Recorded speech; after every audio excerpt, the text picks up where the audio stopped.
Welcome students in RGS study.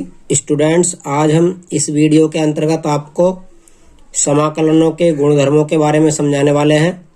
समाकलनों के गुणधर्म का मतलब होता है कि जो समाकलन में हम प्रगुण यूज करते हैं वो प्रगुण क्या होते हैं।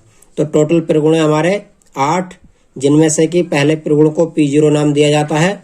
इस प्रकार से ये P1, P2, P3 करके ये कुल मिलाकर 7 हो जाते हैं, क्योंकि पहले को हम P0 नाम देते हैं।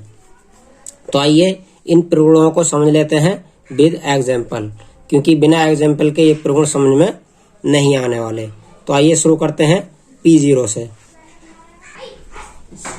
तो यहाँ पर हमारा पहला प्रगुण है समाकलन limit a to b f(x) dx।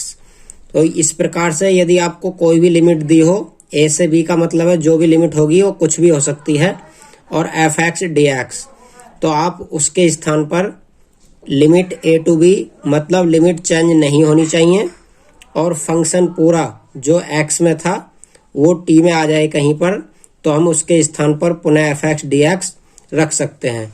कैसे, मैं आपको समझा देता हूँ।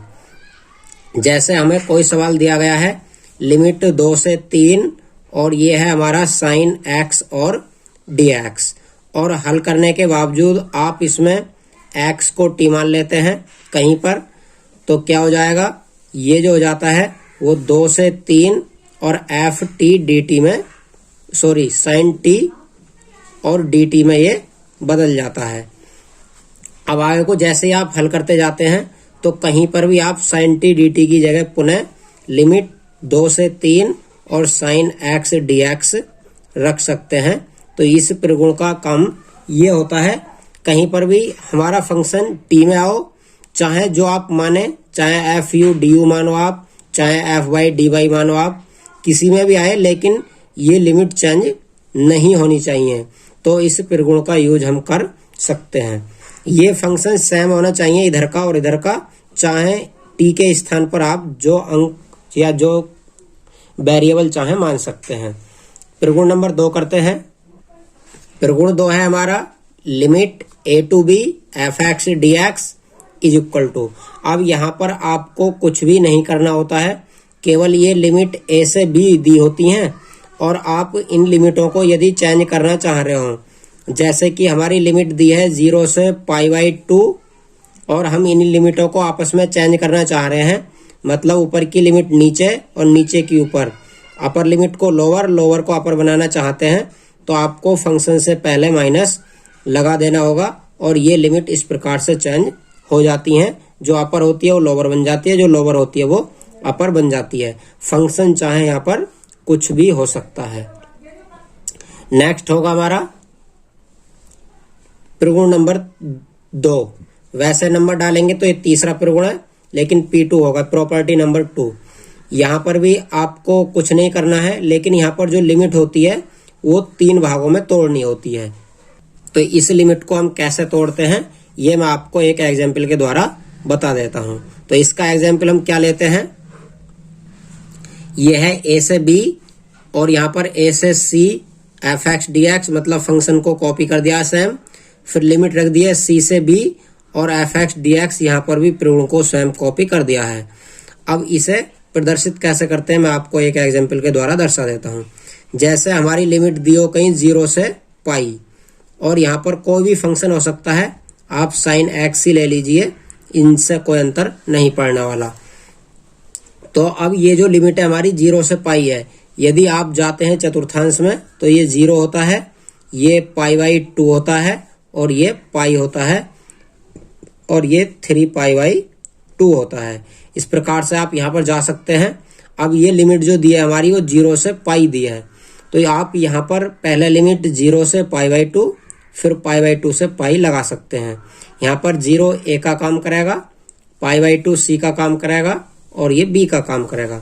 कैसे लिखेंगे, यहाँ पर 0 से π/2 लिख देंगे, क्योंकि 0 से 180 है, तो हम पहले लिखते हैं 0 से 90 और साइन x dx, फिर लिखते हैं 90 से 180, जैसे कि यहाँ पर दिया गया 90 से 180, 180 का मतलब पाई, और साइन x dx। फंक्शन दोनों जगह सेम रहता है, केवल इसमें लिमिट चेंज हो जाती हैं।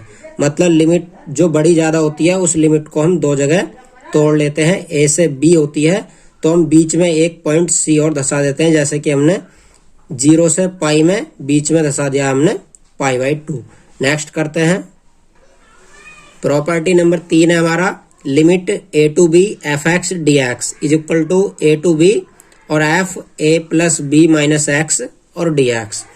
इसमें भी आपको कुछ नहीं करना होता है। लिमिट देखो आप सेम उतारेंगे, लिमिट में कोई चेंजिंग नहीं किया गया है। a टू b और a टू b इधर दी गई है, केवल यहाँ पर क्या किया गया है, जहां पर हमारा फंक्शन में x है वहां पर हम क्या करते हैं, दोनों लिमिटों को जोड़ते हैं और उसमें से इस x को घटा देते हैं। इस प्रगुण को बोलते हैं हम लिमिट माइनस x। अब लिखते कैसे हैं मैं आपको यहाँ पर बता देता हूँ। जैसे हमारी लिमिट दी हो, कोई भी ले लेते हैं या a से b ले लेते हैं और साइन x और dx दिया है, तो आप इसे कैसे प्रदर्शित करेंगे, a से b और साइन। अब आती है बात x की। यहाँ पर जो ये x दिया है इसके स्थान पर क्या करना है, हमें दोनों लिमिटों को जोड़ना है, मतलब a प्लस b और उसमें से इस x को घटा देना है इस प्रकार से। तो हमारा ये वाला प्रगुण कंप्लीट हो जाता है। आप चाहे देख सकते हैं f(x) dx है तो ये f a प्लस b, यहाँ पर भी a plus b minus x और dx हो जाता है। ये प्रॉपर्टी नंबर 3 था। प्रॉपर्टी नंबर 4 करते हैं। प्रॉपर्टी नंबर 4 है हमारा, ये प्रगुण अब तक का सबसे ज्यादा यूज होने वाला प्रगुण है, इसलिए आपको ये प्रगुण ध्यान से समझना होगा। यहाँ पर लिमिट 0 से a दी होती है और यहाँ पर भी लिमिट 0 से a है, मतलब प्रगुण नंबर 3 में भी सेम उतारी थी लिमिट और प्रगुण नंबर 4 में भी लिमिट सेम उतारी गई हैं, लेकिन यहाँ पर लिमिट 0 से a दी गई है। ये f(x) dx और इधर कर दिया है f a माइनस x और dx। ये प्रगुण इसी का ही रूप है। क्यों? क्योंकि इसमें भी हमने क्या किया था, दोनों लिमिटों को जोड़ा था a प्लस b और उसमें से x को घटा दिया था। सेम यहाँ पर भी ये किया गया है, दोनों लिमिटों को जोड़ा है, a और 0 जोड़ेंगे तो a ही रहेगा और उसमें से x को घटा दिया गया है। तो ये दोनों प्रगुण सेम है, केवल और केवल इसमें लिमिट 0 का अंतर है जबकि इसमें लिमिट 0 नहीं है। तो ये सेम होगा दोनों, क्योंकि लिमिटों को जोड़ेंगे और उसमें से x घटा देंगे। इस प्रकार से ये प्रगुण कंप्लीट हो जाएगा। प्रॉपर्टी नंबर 5 करते हैं। प्रगुण नंबर 5 है हमारा। इस प्रगुण में जो हम सीखेंगे वो क्या होगा, यहाँ पर लिमिट 0 से 2a है जबकि इसमें लिमिट 0 से a थी, तो इसमें 2a का अंतर है। जब लिमिट 0 से 2a होती है तो इस लिमिट को 0 से a यहाँ पर लिख देते हैं और 0 से a यहाँ पर लिख देते हैं और फंक्शन को दो जगह किस प्रकार से तोड़ते हैं ये मैं आपको समझा देता हूँ। जब यहाँ लिमिट 0 से a लिखेंगे तो पहले पोर्शन में आप फंक्शन को यहाँ से सेम कॉपी कर लेंगे, मतलब पहले फंक्शन में पूरा फंक्शन सेम कॉपी हो जाता है इस वाले पोर्शन में। सेकंड पोर्शन में क्या करते हैं, हम लिमिट इसमें भी 0 से a रखते हैं, दोनों में सेम रखते हैं लिमिट, लेकिन यहाँ पर जो होता है वो हम इस लिमिट को जोड़कर, जो कि प्रगुण 4 में हमने सीखी है, अभी दोनों लिमिटों को जोड़कर x घटाया गया है। सेम यहाँ पर भी दोनों लिमिटों को जोड़ा गया है, 2a में 0 जोड़ेंगे तो 2a रहेगा और उसमें से x को यहाँ पर घटा दिया गया है। तो इस प्रगुण को हम इस प्रकार से प्रदर्शित करेंगे, लेकिन इस प्रगुण का यूज अभी तक सबसे कम किया जाता है सवालों में। 1-2 ही सवालों में ये लगेगा, वरना प्रगुण नंबर 5 कहीं पर भी यूज नहीं होगा। प्रगुण नंबर 6 है हमारा, लिमिट 0 to 2a। इसमें भी लिमिट 0 से 2a तक दी गई है। तो इसका नियम क्या होता है कि इसमें जो लिमिट 0 से 2a है उसमें हम फंक्शन को दोगुना कर देते हैं और लिमिट को यहाँ पर हम आधी कर देते हैं। जो 0 से 2a होती है वहाँ पर फंक्शन दोगुना और लिमिट आधी। इस प्रगुण का यूज भी ज्यादातर सवालों में होगा। तो इसमें आगे क्या करते हैं, ये फंक्शन जो होगा वो सेम रहेगा, इसमें भी जो भी होगा वैसे का वैसे कॉपी हो जाएगा। केवल और केवल यहाँ पर लिमिट जो 0 से 2a थी वो लिमिट 0 से a हो जाएगी, मतलब लिमिट आधी हो जाएगी और फंक्शन दोगुना हो जाता है। अब इसके भी दो नियम होते हैं, नंबर 1 और नंबर 2। ये लिमिट दोगुनी और फंक्शन आधा कब करते हैं, या फंक्शन आधा और लिमिट दोगुनी कब करते हैं, जब हम f(x) के स्थान पर, जो भी है f(x) है, इसके स्थान पर हम 2a माइनस x रखकर देख लेते हैं। और यदि 2a माइनस x रखकर ये फंक्शन प्लस का आ जाता है तो इसके बराबर इसे लिखते हैं।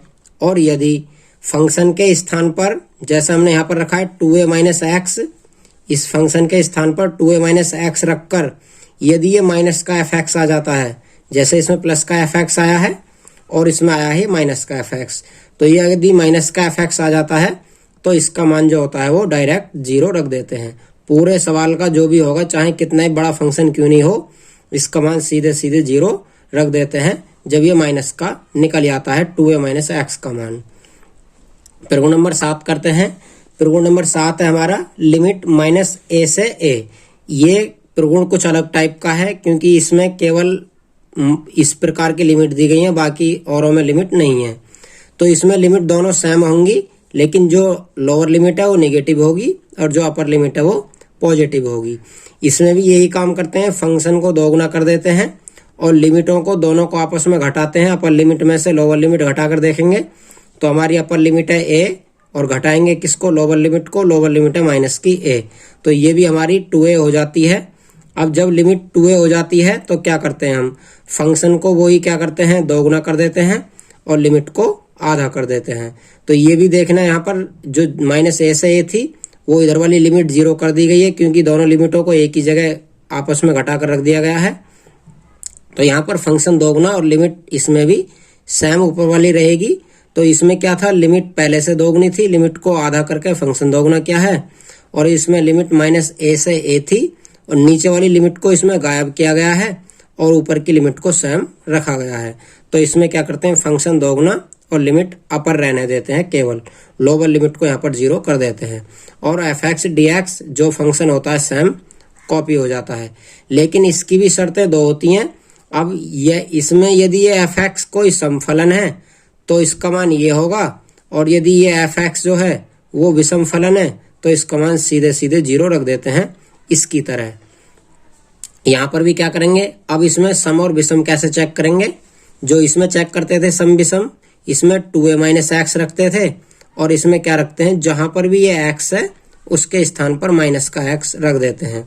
यदि माइनस x रखकर ये पॉजिटिव आ जाता है तो इसके बराबर इसे करते हैं, और माइनस का x रखकर ये नेगेटिव आ जाता है तो इसके बराबर इसे 0 रख देते हैं, जैसा कि इसमें था नेगेटिव और नेगेटिव का मान।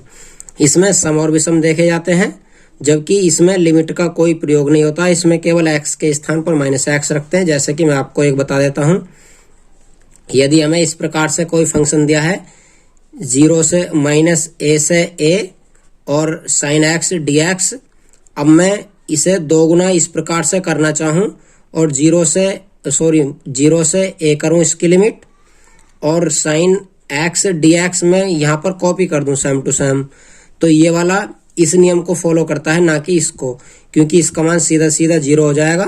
होगा कैसे, अब यहाँ पर मैं चेक करके बताता हूँ, जैसे कि इधर रखा हुआ है। ये कहते हैं कि एफ एक्स के स्थान पर माइनस एफ एक्स रखना है, तो जो साइन एक्स है हमारा वो साइन माइनस एक्स रखना है, और एक बार क्या रखना है, साइन, इसमें साइन माइनस एक्स ही रखना है। अब चेक करते हैं तो साइन माइनस एक्स का होता है माइनस साइन एक्स। अब आप देखेंगे तो जो ये साइन एक्स डी एक्स था वो माइनस का साइन एक्स डी एक्स हो जाएगा, मतलब ये इस वाले नियम को फॉलो करता है, माइनस बाहर निकल जाता है और ये सेम ऐसा रहता है, तो इसलिए इसे करने की जरूरत नहीं है। जब ये माइनस का एक्स रखकर माइनस का एफ एक्स हो जाता है पूरा, तो इसका मान सीधे सीधे 0 रख दिया जाता है इस प्रकार से। तो इसका सॉल्यूशन करने की कोई जरूरत नहीं होती है क्योंकि इसका मान 0 ही आएगा। इस प्रकार से हमारे 7 प्रगुण पूर्ण हो जाते हैं। आगे की वीडियो में हम आपको प्रश्नावली 7.11 लेकर आ रहे हैं। जय हिंद।